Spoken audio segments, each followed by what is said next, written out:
have been they've been lackluster for about a year, and typically, you've seen 1 to 2 years of markets being miserable before they kind of turn around, and this has not even been a miserable market in the sense of 5, 6, 7% returns overall on the Nifty, negative returns on more mid caps and small caps substantially in the last 1 year.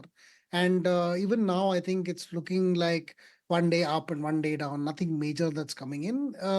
Some of this has happened, I think, in a phase where India's price to earnings ratios have been relatively very high. So we've got some kind of correction on that naturally, because earnings go up, the price remains the same, the price to earnings ratio reduces somewhat. To a certain extent, I think there needs to be a trigger on the upside for earnings. Some of those triggers which have come in, we've been waiting for. One was the rate cut, and that's come. That's a good thing. I think rates coming down will be important to push capex back into the economy and therefore impact corporate earnings as well going forward. But the other one is also the US trade deal or anything happening on that front. Now, there's been some good news. I think exports have finally come back after a long time in November, data which came out today. But again, it's early days. We have to see whether this sustains, whether there are more impacts of anything else that's coming around, and so on. So over time, I feel this market will kind of find its space and then break out to new highs.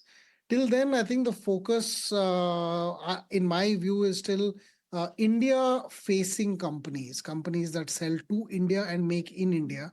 Those are ones that I think you should be focusing on, whether it is consumer companies, manufacturing companies, companies in the infrastructure space, or any other kind of entity. The idea is the market is India, and the production or the source of the products is also India. Okay. And Deepak, hi, good afternoon. The one sector that is catching some steam today is the Nifty FMCG space, the core staple names.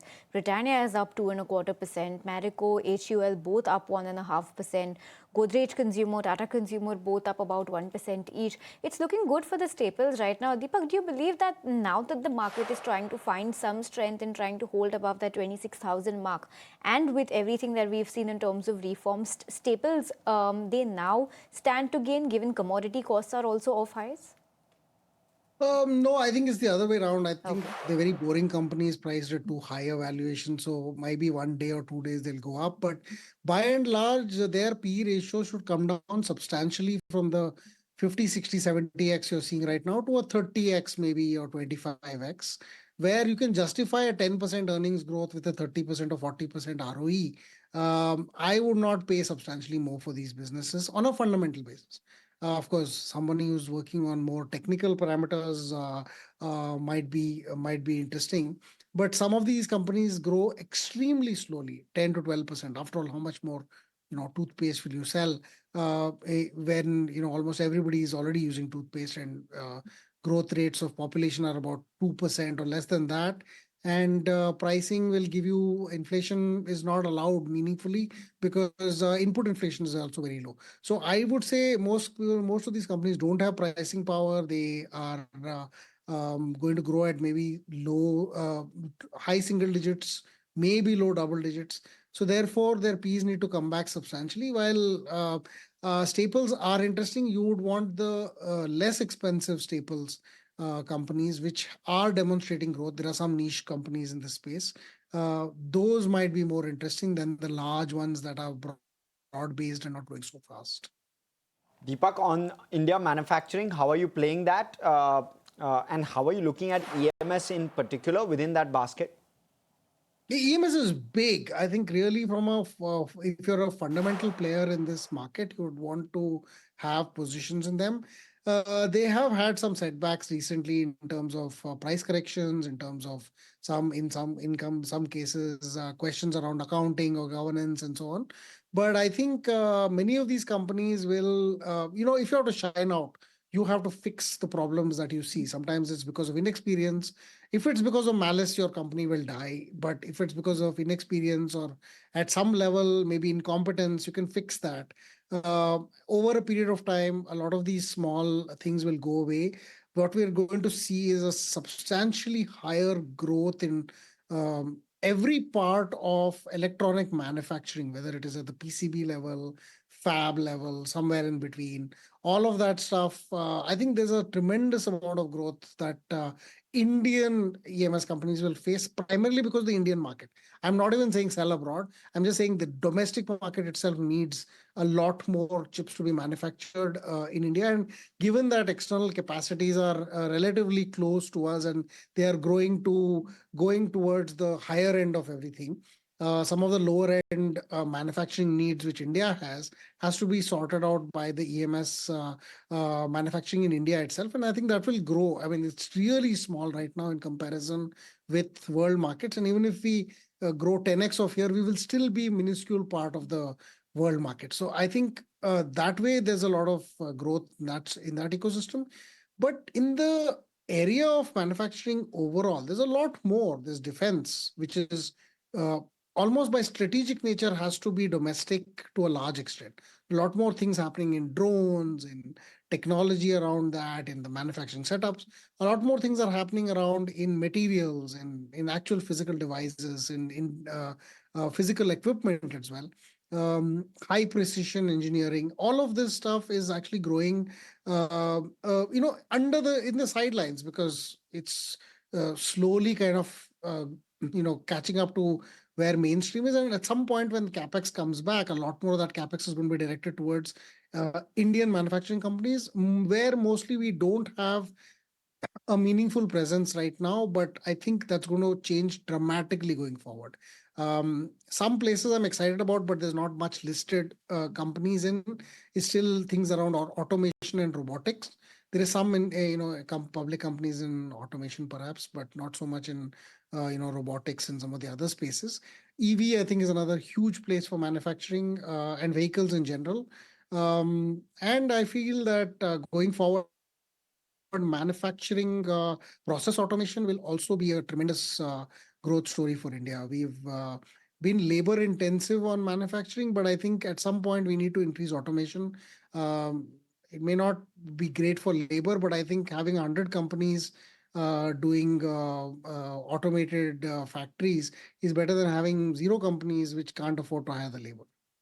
Very interesting take coming over there, Deepak. So that's the take coming in on manufacturing. On that note, we'll slip into a very short break. But as we do that, hear out from Jim O'Neill, who says deeper China-India cooperation could be transformational for Asia and the world. And without it, BRICS risks remaining more symbolic than substance. Let's go across and listen in, and we'll see you back on the other side of this short break. China and India together try to get closer if they do, I would say is amongst the top three, if not the single most important thing in the world, because of course China and India have had immense strategic security and diplomatic rivalry for so long. But if however difficult it would be, if they are now choosing to put those things aside and try to cooperate deeply on international trade and investment matters, as well as things like climate change and many others, it would be transformational, certainly for the whole of Asia, and because of the importance of them both, transformational for the world. And that is something which I am watching, and I suggest other people do really closely, because it would attach so much more important to the BRICS political grouping if China and India had a more cooperative basis. But if they didn't, then the BRICS group will effectively be largely symbolic. And yes, they will all make lots of noises about various topics, but it will be a little bit empty unless there's more substance, especially between the biggest members.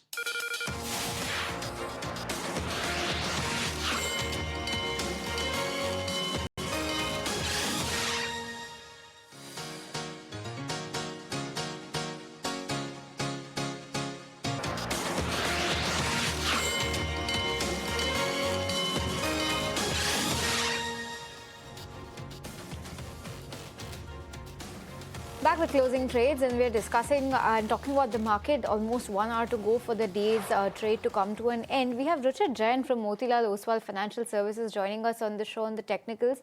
Richard, hi, good afternoon, and thanks for your time.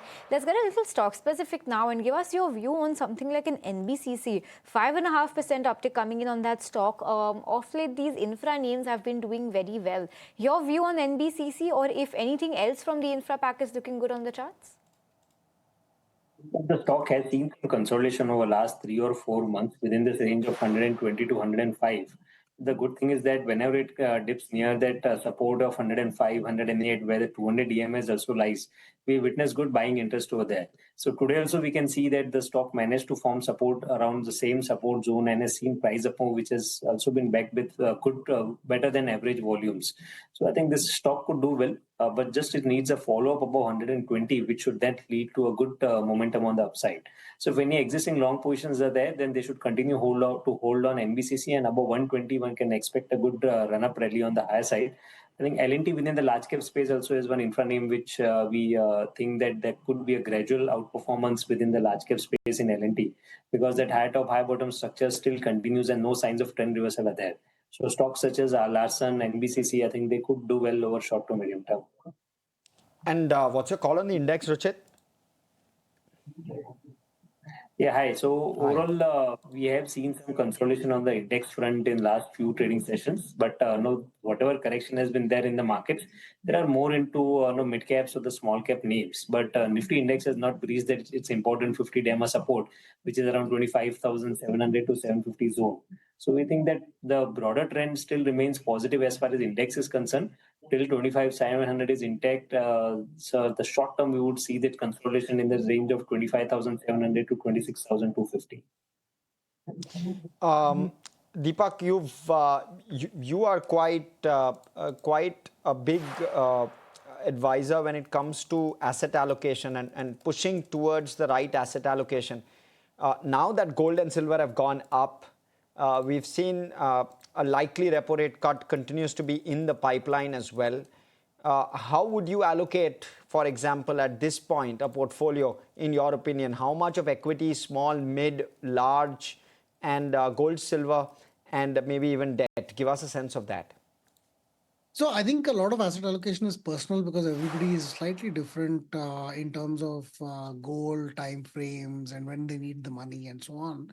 But in general, if you have a very longish time frame before you need the money, then I would still be equity heavy because it is one of the largest wealth creators in the last few decades, and I expect that will continue. So even if you look at more reasonable inflation over the long term at between 4 to 5%, economic growth at between 6 and 8%, you're talking 10 to 12% of economic growth that will come to the country. And I think therefore equity should do well as an asset class. I don't expect the same in the long term of a gold or a silver. So while it has done well, it should have been been in your kitty, it's a good thing, but I would say keep it to a smaller percentage, typically 5 to 10%, or maybe 10 to 15%, depending on how risk averse are you towards volatility. I would say then the remaining should be balanced between equity and debt. Equity, if you are substantially more wealthy, you would probably want to add your international equity pieces. But within India, you would typically want something of the order of some large cap, mid cap, and small cap. Typically, we'll say something like 50, 30, 20 or 50, 40, 10 for somebody who's relatively new to equities because to ease down the volatility. But I've seen people who swear only by mid and small caps and are willing to take the volatility. So they have only maybe 10 to 15 or 20% large caps. And the remaining is substantially in mid and small caps. This changes over time because some of your mid caps grow bigger, they become large caps and so on. But still, I mean, that's the profile, the person's risk profile will kind of determine that. And debt is typically a balancing act. So if you're looking at long-term returns of say 10 to 12% in equity, it comes with some years of minus 30%, some years of plus 40%. So you are going to roll around quite a bit. So even if you're in for the long term and you don't like the 30% negative kind of volatility, then you can use debt to balance it out. If you went from 100% equity to 50% equity, 50% debt. This minus 30% on equity will result in on maybe a minus 13% on your overall portfolio if you're only 50% equity, because the debt will give you some positive returns. So that way you can reduce the volatility in your overall portfolio, because that's something that you don't really like in your portfolios. I would say even now that the markets remain attractive for the long term, you'll have to bear some short-term pain and deal with this grind that's currently happening. But that patience is what is rewarded in equity markets over the long term.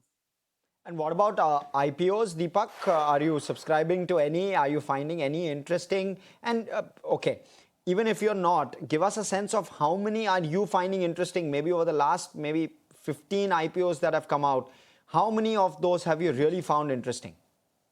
So we don't look at SME IPOs at all. So Sure. we're looking at only board. Yes. But the main board IPOs, some of them are interesting. What happens, what we've seen in the recent past is many of these VC funded kind of startups that have gone and listed, their VCs want to exit their stocks as soon as they can.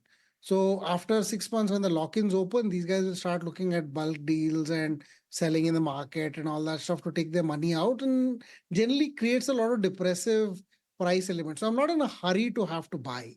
So I don't think the prices will, substantially go up from here right now. Some places where there has been excitement about 6 to 8 months earlier, maybe a year earlier, some companies in the EV space and all that, those remain of interest, because then they've passed through this, the VCs selling their stake phase, and now they're showing actual real economic growth. So that is when we have some 2 or 3 quarters of their returns, their results, their interviews and all that stuff that have passed through. That's much easier for us to be able to buy, because now you're able to kind of analyze the impact of how they've dealt with governing in a publicly listed kind of a scenario, how their results have morphed or changed over time, and the ability for us to actually see the business on a more closely oriented basis. Because an IPO, you just get one chunk of information. Over 2-3 quarters, you'll get how that company has done over the next 6 months as well. So interesting, but maybe not as interesting for us to jump in right now into an IPO offering as yet. Okay, Deepak, thank you so much for joining this conversation, and it was an engaging one. So we leave it at that, and we'll let you go. Also, talking IPOs, ICICI Pru AMC, they've launched a 10,000 crore IPO, and we got in touch with Nimesh Shah, who's the managing director and CEO at ICICI Pru AMC. Most importantly is to try and understand more about the company's growth roadmap, going forward. Of course, he didn't give guidance, but he did give an indication. Listening. What is your operating profit? The total profit more than the PAT. The operating profit after tax is more important, because what is the revenue or what are the profits you are generating out of the business, sure, right? Other income is a factor of how much net worth you have kept in the business. India is all about volumes. India is not about margins. I think the regulator has done a brilliant job of ensuring that our margins are reasonable or low. Lower the margin, better the business in India, because India is a place where you have to play volumes and not margins, especially asset management. It is too early days for equity investors, because now we'll launch the schemes. In the next 6 months, we'll see ICICI launching our SIFs. Over a period of time, we'll see the performance of those. Customers will also see the performance of those, and after 2-3 years, they'll start building on that.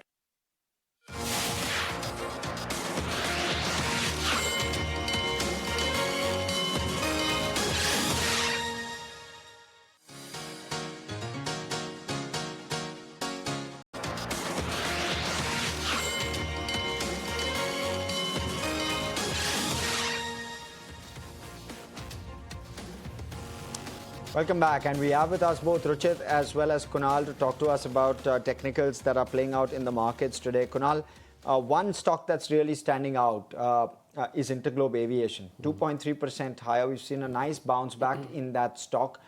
Is it only upwards from here, you reckon?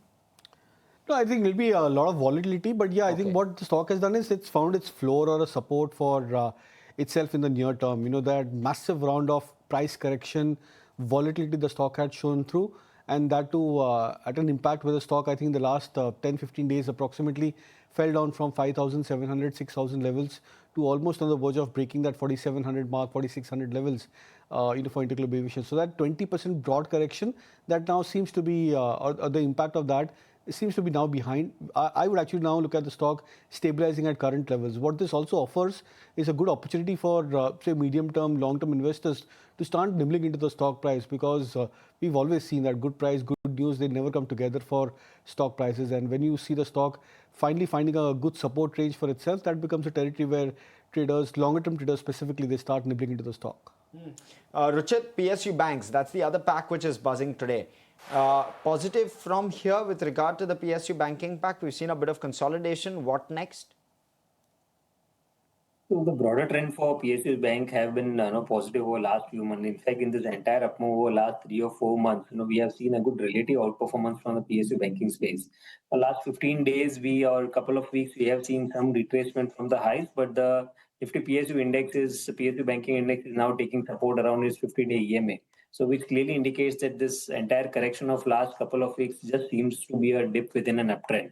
So yes, the overall trend still remains intact. There's no change in the broader trend, and this correction offers good opportunity to again buy the stocks at lower levels. But initially we think that if one has to go long, then it has to be the leaders such as SBI or Canara Bank, where relatively we have seen good outperformance when the prices are going up and the correction is less compared to some other names. So stocks such as SBI and Canara Bank can be looked to buy at current levels. And if the broader trend resumes in the entire sector, then one can look on to some mid or small names. But for now, yes, overall trend remains positive. It's trading around the support levels. The PSU bank index is around at 50 DEMA. So SBI, Canara Bank can be seen as a buying opportunity. Again, a specific counter, Kunal, and we were just speaking about it. Shakti Pumps. I want to mark this counter out because now both Shakti Pumps as well as Oswal Pumps buzzing on the back of that order win that Shakti Pumps has won. Let me read out that order for you. 71 crore order win from the Madhya Pradesh Urja Vikas Nigam, and it's for 2033 standalone off-grid DC solar photovoltaic water pumping systems. And on the back of that, you can see the move on the stock, 15% higher on the back of that order win. Kunal, on charts, how is this one looking? 40% up in the last 3 days from 550 levels or 540. They're about to now 750 levels. So it's been a fantastic uptrend for Shakti Pumps in the last 3 days. And the kind of volumes which you've seen in the last 3 days is one of the best volumes the stock has clocked in a span of, I think, many months and many quarters. Historically. So I think in that context, it's done reasonably well for itself. Difficult to give a buy call or a sell call at current levels because of the way the intensity of volumes are shaping up in the price, which have moved very, very swiftly into the stock price at current levels. I'll wait out for a point where the stock normalizes or goes into a phase of consolidation. That will give us a better hang of what the near-term trends could entail for Shakti Pump. But this is more of a reaction which the market participants have shown, specifically with the kind of news flow for the stock price. Very interesting. Okay, what we'll do is slip into another very short break. On the other side, we'll bring you that short conversation we had with Wakefit, or maybe a part of that, and we'll continue chatting with Kunal and Ruchit. Plenty of buzzers in this market. Stay with us.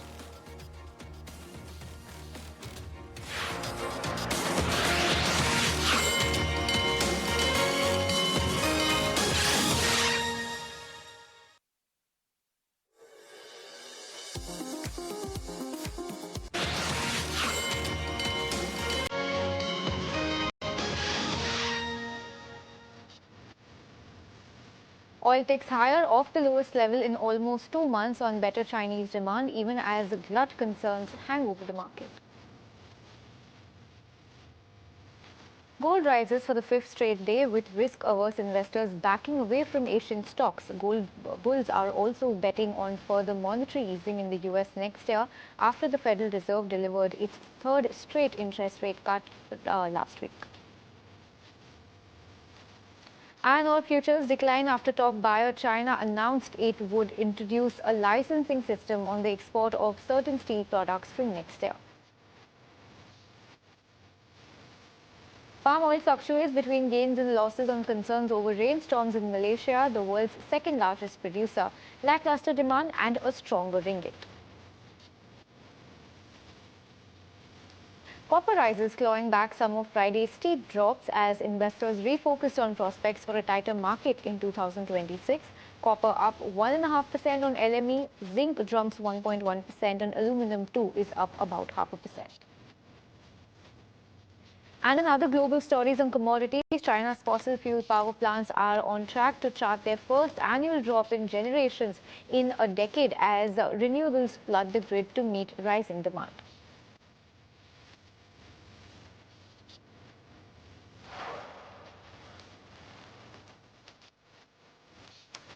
Welcome back, and thanks for, in fact, being with us.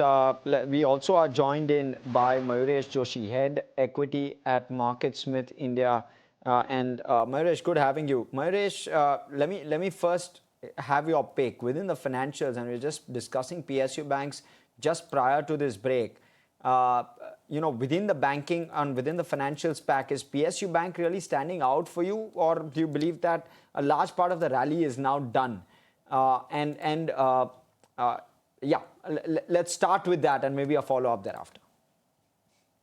Afternoon, Harsh. No, our take is that valuations still remain relatively inexpensive for a whole host of PSU banks. And the kind of numbers that they've probably posted in the commentaries that have surrounded a large part of their financial performance in Q2, it gives us the confidence that the next few quarters will be relatively better as well. I think the only thing that is probably expected to create some element of stagnation is how deposits probably are expected to grow, specifically in a situation where interest rates are coming down. And therefore, I think deposit accretion is going to be extremely key for the banking sector as a whole. And PSU banks have an inherent advantage in terms of the sticky deposits, both time deposits that they carry on to their balance sheet. Therefore, our sense is that the advanced deposit ratios should remain healthy. Asset quality pressures should not be picking up quite substantially as we head into the next few quarters. Provisioning has been extensively done on PSU bank balance sheet. I think any recoveries and upgrades that probably happen only add to the bottom line.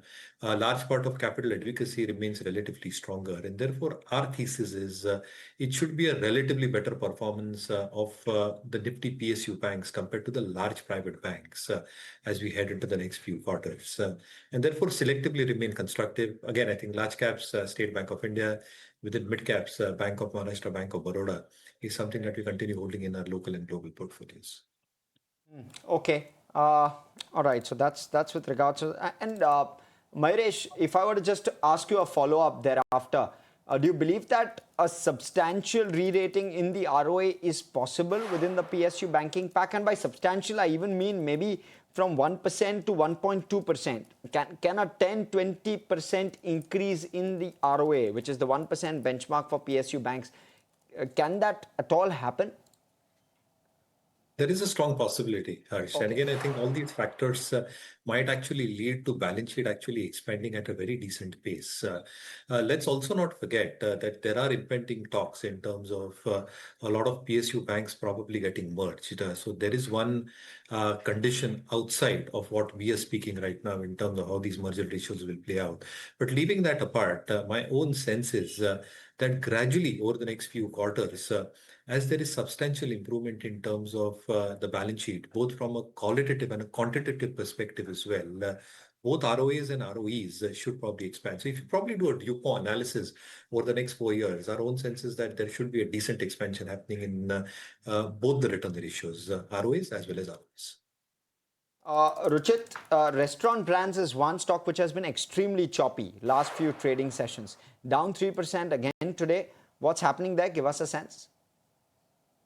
The overall trend is not that positive for the stock. In spite of that, what we have seen over the last few weeks, the stock had corrected from that high of 85, 88 to 60. Now, the recent pullback move which we're seeing from the lows is mainly because of that support level around 60, which was the low formed in the month of March. But there's no high top, high bottom structure still getting formed on the daily or the weekly chart. So we think that maybe if the price-based correction is done, the stock could go through some time-based corrective phase where a consolidation could be seen. But 60 would be the support and 75, 76 where the 200 EMA place would be the resistance. And we expect some consolidation to take place within this range itself. So that's the take on Restaurant Brands Asia, one of the players from the QSR space. But let's shift our focus to a corporate conversation. We have Mr. Dinesh Agarwal, who is the whole-time director and CFO at Reflex Industries, joining us now. Now, remember, viewers, this stock on Friday saw a massive beating after there were reports that the income tax department has raided some of the offices. Today, Reflex has come out with a clarification saying that there has been no substantial outcome from that income tax raid, and on the back of that, the stock is doing very well. So let's interact with the management and try and get a better sense of what the whole situation was and how it panned out. Mr. Agarwal, thank you so much for your time today. The company clarified that there are no adverse findings from the income tax search operations. Can you help us understand what the search was broadly linked to and whether this was triggered by any specific activity? This is not linked to anything or any activity. This is just a general search for the business as a business group completely. And there is no conclusion. As you ever, search is never a conclusion, or it's not a indictment. It's just a general scrutiny process. And whatever it has come in the media is all fake. Income tax department has not given any official press release. This is the press, whatever it has come in the press is completely fake. Okay. The stock has corrected around 20% odd, post the news flow. What steps are you taking to restore investor confidence? And, ideally investors, what should they expect in terms of regulatory overhang from this episode? At least until you hear back from authorities, what should the expectations be from an investor perspective? Business is not affected at all. It is business as usual. Everybody, whatever the work is happening, it is completely, it is happening as per the normal course of business. And we are taking a lot of steps where for building the investor confidence, where whatever the regulatory steps we are taking it, we are sending in the notices to the media houses who has published this fake news. We are also sending the notices to the income tax department who has not denied the this fake publications. We are reaching out everywhere to counter this fake news. Okay. And Mr. Agarwal, last quarter, you had guided to an order book of roughly 1,200 crore rupees. If you could break that down segment by segment for our viewers and highlight how much of this is executable over the next year. Total order book as on date is 1,365 crore. After last call, there is a 3 order has been received.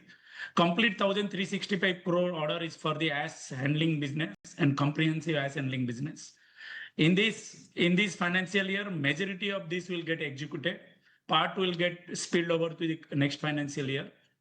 Majority of 1,365 crore of order will get executed in this current financial year. So mentioned fundraising. Given current market conditions and recent events, are any funding routes being evaluated, and what timelines are you working with? Company is well capitalized. Company is sitting with a good amount of cash. This year we expect very good profit. Company doesn't need any immediate fundraise, and there is we are not looking for any fundraise for near short term anything. Okay, and at a consolidated level, Mr. Agarwal, what is your medium-term margin roadmap, and which businesses are expected to drive incremental margin expansion for you and the business over the next 2 to 3 years? Ash handling business is going to drive the complete business. It will be, currently we are doing an 8 to 12% of margin. And further, wind turbine manufacturing business will grow further. Current financial year will do anywhere to 400 to 450 crore turnover with a very minimal margin. And the next financial year will have a good turnover in the wind turbine business, and also will have a good margin there. And you indicated an upcoming capex requirement, 30 to 50 crore odd. Could you specify where that capex will be deployed and the expected returns from the spend that you are looking to make? It has not been deployed yet, and we are expecting the capex deployment in next 6 to 8 months. And company has sufficient cash from the internal accrual from the past fundraise to deploy that fund. Okay, and lastly, Mr. Agarwal, if you could help us just gain a little bit more clarity on this. SEBI has imposed a penalty on Mr. Anil Jain, the chairman and MD, in connection with insider trading allegations, now, which is, of course, a very serious matter from a governance standpoint. Would you like to take this chance to clear the air on this specifically? Can you clarify the time period this action pertains to and the nature of the information involved? This is related to last financial year, and we are confident that we are going rigorously against this on this appeal, and we are confident to win this case. There is no merit in this case. There is a gain of 12 lakhs to some individual SEC, and we are not part of this EPSC disclosure, and we'll be fighting this case in the appeal in the next level. All right. Thank you so much, sir, for coming in and speaking with us. Of course, it's a tough time, but we appreciate you coming and talking straight to us with regard to this one. That's, of course, the management of Reflex Industries stock now perked up 17%. Sharp correction is what the stock price had seen, but we're seeing a recovery now, clearly and evidently at play. Mahesh, two stocks which have seen similar corrections, and I'll come to Ruchit just immediately after this.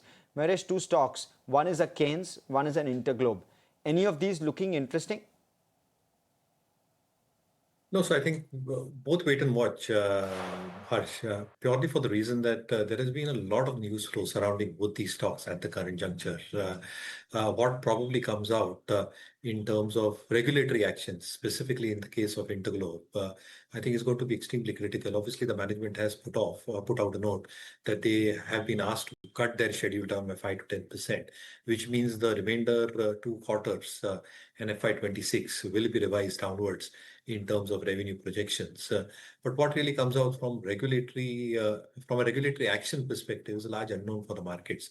So I think a large part of the fall is now gestated, in my opinion, because again, new fleet additions that are probably expected to happen both from Airbus and Boeing, they're also probably stagnating for some reason or the other, both from a technical perspective as far as deliveries are concerned. And therefore, it's not like that competitors are going to have a solid say in terms of what deliveries happening their way and therefore dominating the kind of market share that one expects as far as the skies are concerned. And therefore, the worst in terms of price is over, but that overhang probably remains. Similarly for Keynes, I think what probably comes through in terms of reported numbers in Q3 are going to be extremely critical. Again, valuations are not cheap even at this juncture. So they will keep on growing, as I've always maintained, in terms of volumes, the client additions that they're probably doing. But for a business to probably report a better sense, I think, how is the operating leverage getting played out? Are margins expanding? Is there sufficient amount of evidence for bottom line growth, which probably we map through EPS ratings and markets with India? That remains unknown unless the ODM component starts coming higher for Keynes and even its peers. Therefore, wait and watch, and we'll probably wait out for both numbers as well as developments happening on all these counts in the next few weeks. Okay. Ruchit, with regard to AB Capital in particular, it's a stock which is now at a 10-day low, and we've seen a bit of a correction in trade today. Opportunity to buy, you reckon? This one has gone from 149, which is the 52-week low, to currently sitting at 350. And plenty of traders, investors looking at this one. So I'm trying to get a sense from you where you sit on this one. So while the broader trend still remains positive, but we have already seen a good run-up, as you said, over the last couple of months, and the momentum readings are a bit overbought. So there should be either some dip within this uptrend or a time-wise correction. So buy and dip should be the strategy if anyone wants to take any fresh new positions. And the major support for the stock is coming around 330, 335 range. So if we get any kind of dip towards that 330, 335 in the near future, then the risk-reward ratio could become favorable at those levels. So rather than buying at current levels or wait for some declines towards that support to take fresh positions. Okay, so that's on AB Capital. On the charts, the stock is low by about 3% as we speak. But let's focus to the primary market. A very good listing today for Corona Remedies. But on the flip side, it was a muted debut for mattress major Wakefit Innovations with a flat debut at issue price of 195 rupees. The management believes that there is huge opportunity in the Indian market for growth.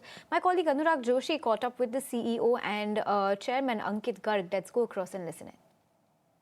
See, I think we as a company have always looked at what can we bring more to our customers, what more value can be added, and hence over the last 5 years we evaluated more than 65 companies.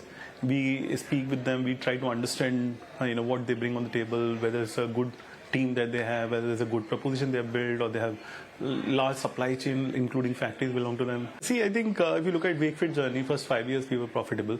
We used to pay advance tax as the company was making money. Then we opened up a large manufacturing facility. It was a greenfield project. We invested a decent amount of money because we wanted to get into furniture.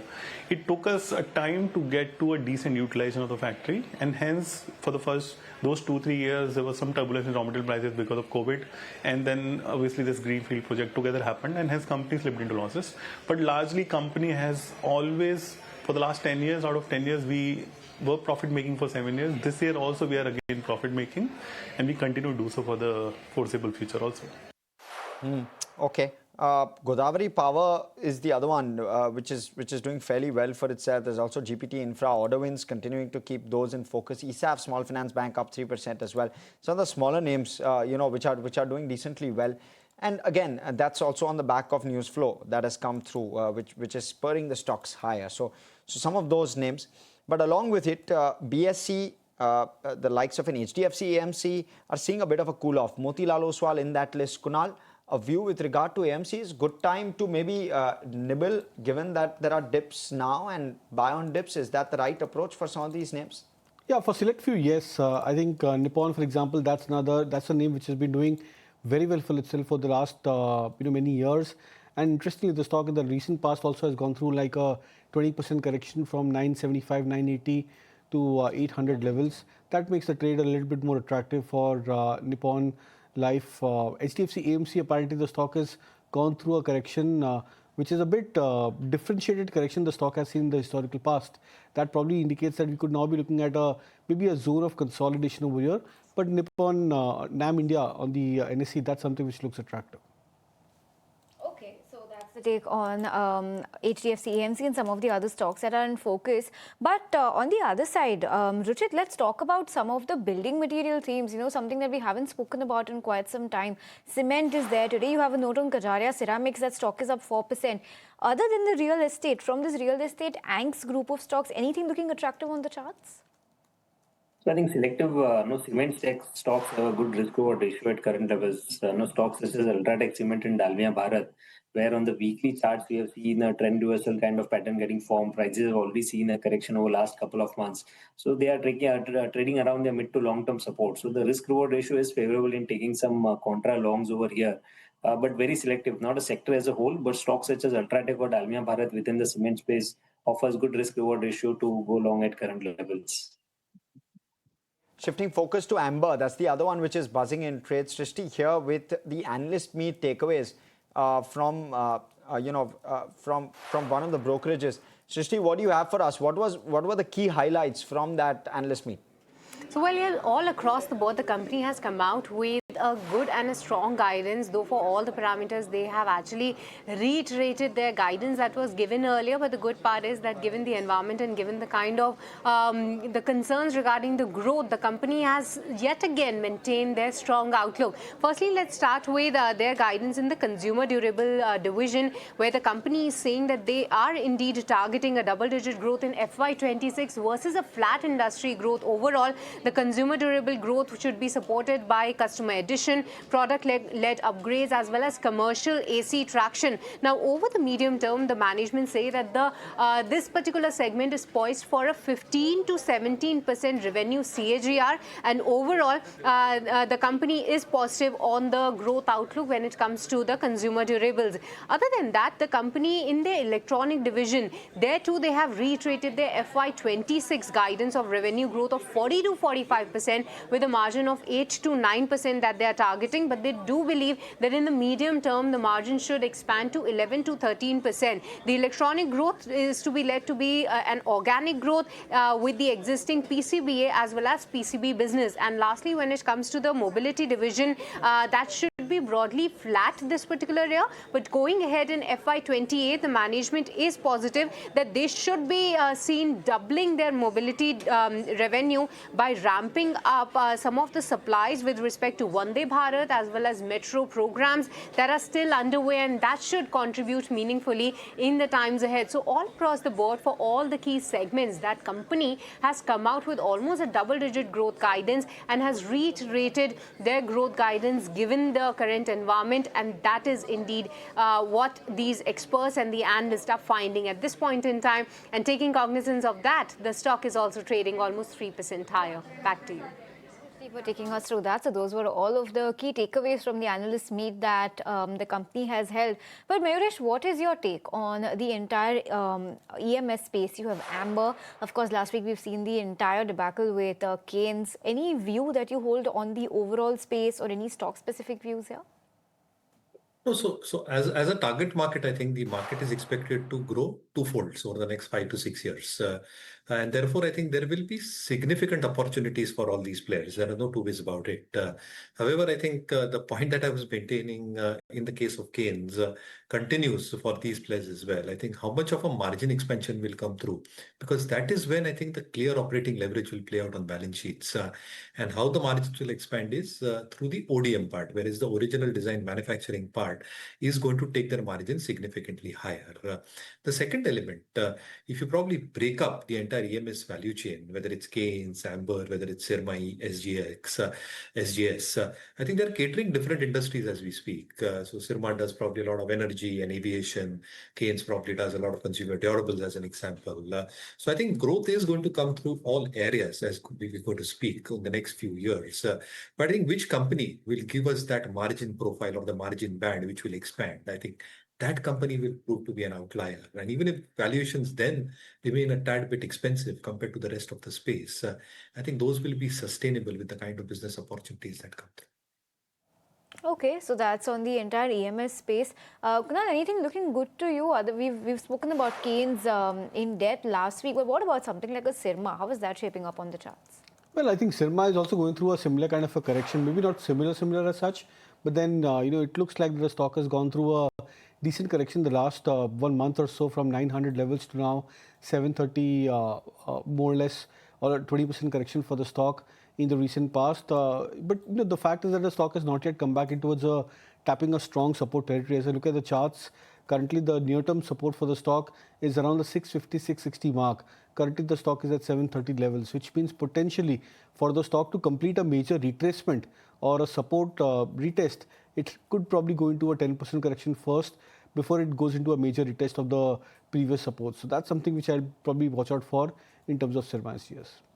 Okay, interesting. A couple of other names which are doing well, and Aarti Industries. Ruchit, do you have a view on this one? 5.5% higher in trade today. So recently, we have seen a significant price-wise correction. So the momentum readings are a bit oversold. So we could see some relative pullback move towards 400, 390 kind of range. And today's volumes are also quite better than the daily average what we've seen of past. So pullback towards 400 cannot be ruled out. Naresh, anything new that you've picked out over the last week or so? Something interesting in terms of a name, in terms of a stock that has interested you? So we are looking out for APL Apollo tubes, Harsh, within the building material space. I think what is really of interest is that structural steel is going to make up in terms of volumes over the next few years. Whether you're talking about urban infrastructure, industrial growth, and that is where I think APL Apollo tube might have an edge because they are dominating in terms of the manufacturing prowess that they probably have. In fact, they're adding capacities. They're at 4.8 million tons. That's expected to go up by the end of FY28 to almost 6.2 or 6.5 million tons. Again, if you probably look at how numbers are expected to shape up, EBITDA per ton, which was obviously under pressure over the last few quarters, has started improving. They reported an EBITDA of ton of almost 5,250 odd rupees, and for the first half, almost 5,000 odd rupees. Working capital days are 0, so I think they run a very, very lean working capital cycle, which reflects in better ROEs at 24%, ROCs at 32%, with cash on hand at 500 odd crores, and with expectations in terms of more product mix coming through in terms of value-added products with better margins. Our own sense is that this is one space that can really do well over the next few years, and APL Apollo being a leader in that space. If they keep on posting numbers and a revival in numbers, in my opinion, I think the balance sheet might actually hold up quite strongly over the next few years. Okay, so that's the take on APL Apollo and the overall building material space, but only about a couple of minutes left. Ruchit, very quickly, your view on the market tomorrow. Where are we touted to open given tomorrow is the weekly Nifty expiry? What kind of action can we expect? We started the session on a negative note today. In the morning, Nifty was down by 130 points here, but we have managed to recover well from the lows. And there has been good improvement in the advanced decline ratio as well. So this clearly indicates some good buying interest, at least in the large cap space. So I think this should lead to a positive move tomorrow. And we expect, led by the certain large cap names, Nifty could head high towards 26,070, 26,100 zone in next 1 or 2 trading sessions itself. So biasness would remain positive, and any intraday dips also, just like today, what we saw, if we get in tomorrow's trading session, that could be used as a buying opportunity in the index. Okay, now last couple of minutes left in trade. Let's quickly start, in fact, wrapping up. Ruchit, thank you so much. Mayuresh will let you go as well. And, when we're looking at the Nifty, Kunal, continue to be with us. We need to have your take after close. A 1/10% lower, at least at the moment, on the Nifty 50 index, but we've had a very good recovery. So that's one of the big positives of the day. Let's talk about some stocks which have done decently well. And honestly, on the Nifty 50 index, the advanced decline is even Steven, which is a positive. Interglobe, Trent from the day's low seems to have done very, very well. In fact, gain from the day's low is nearly 3% on Trent, which is a fabulous move. And I think I want to talk to Kunal about this move because it's a very strong move. So that's a positive. When you're looking at some of the other gainers, there is HUL in the ranks. So is a Wipro, Infosys, and Asian Paints. All of those kind of stand out, but mild gains. Really, no major market moving gains on any of those counters. M&M down 2, the top loser, along with Aisha and ONGC. JSW Steel is the other laggard in trade today within the Nifty pack. When you're looking at sectors and, within sectors, auto was the big culprit, 1% lower on the Nifty auto index. Ashok Leyland was up 1.6% against all of the other peers within the auto pack. M&M, Aisha, Bajaj, Bosch were just some of the big losers, and we spoke about them because some of those names reflect on the Nifty 50 index as well. The Nifty Pharma was the other one, just mild losses. FMCG up more than 0.5%, PSU Banks up 0.5%. Nifty Midcap index, it traded in the red. It's in fact closed in the red, but there was a decent recovery there as well. Not a very strong recovery. The Nifty Small Cap, though, stood out 1/3% higher and spending a predominant part of the day in the green. So that one was really doing well. In terms of the market breadth, overall within the 500 basket, the market breadth was favorable, but largely even Steven, but favorable nonetheless. And that was the other positive because we started with the market breadth being deeply negative, and we've converted that to positive at some point of time during the day, and we've held on. So that's the key positive. BSE, AB Capital, HDFC, AMC, Motilal Oswal were just some of the losers within the Nifty 500 basket. Those were at least the losers within the financials pack. Praj, Rain, NBCC, Aarti Industries, Nuvoco Vistas were some of the gainers. KSB also up 4.6% odd. AI Engineering was the other one which did well. Eclerx, Fact, those were just some of the names. And PVR Inox on the back of the kind of blockbuster numbers that Dhurandhar is seeing. That one was also up 3.5 odd% in trade. So doing fairly well for itself. Broadly, IT did well. Banks were okay. IT was up 1/3, as I did mention. So you saw a decent outing for most sectoral indices as well. Very strong recovery in the Nifty Realty Index as well is what we saw. Kunal, how would you assess the day overall? More positives than negatives, is that what you would call it? And how does that set us up for Tuesday, Nifty expiry? So the start was a little iffy for the markets, you can say, but the end was very good for the index. It's good to see that the Nifty is closed flattish. But more importantly, we've seen good recovery across the market breadth. the last 3 Mondays when the markets have closed negative, Tuesdays has apparently been another somber day for the markets. I'll not say extremely negative, but it's been somber day. But then, those are the weeks where you see the intra-week rally for the Nifty, which means that in case if the markets open on a bit of a softer note tomorrow, I think that could probably throw in an opportunity to try and buy on dips from even an intra-week perspective trading. Like you mentioned, after a moody Monday, we've seen a somber Tuesday, but Thursdays, something that we've been talking about for the last 2 weeks. Thursdays have been good. So let's see if this Thursday holds that kind of surprise for us this time as well. The Thursday BSE, the Sensex expiry that is. But on that note, we'll wrap it up on this edition of Closing Trades. From me, Harsh, and everybody who put this show together, thanks so much for tuning in. Stay tuned to ET Now for more news and updates.